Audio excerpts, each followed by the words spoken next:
In this video, you will learn how to use the Get Button Name keyword in Avo Assure to automatically fetch a selected button name, and store the fetched value in the output variable when automating SAP applications and processes. Make sure to have a test suite created for the SAP project. Click the Test Steps node Get_button, and select Design Test Steps from the context menu. On the Design Test Steps window, add a new step. For this example, let's select the SPOP_option1_BTN from the drop-down as the element name,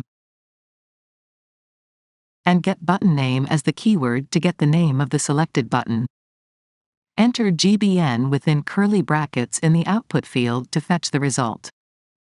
Next, add one more test step by selecting it generic as the element name, and display variable value as the keyword to display the result after debug. Enter the same input value for this test step, as you did in the previous step's output field to display the variable value created. Click Save to save the designed test step. Lastly, click Debug, and click Debug again from the pop-up. This will debug the designed test steps and fetch the button from the pop-up. As you can see, for this example, the fetched button name is Yes.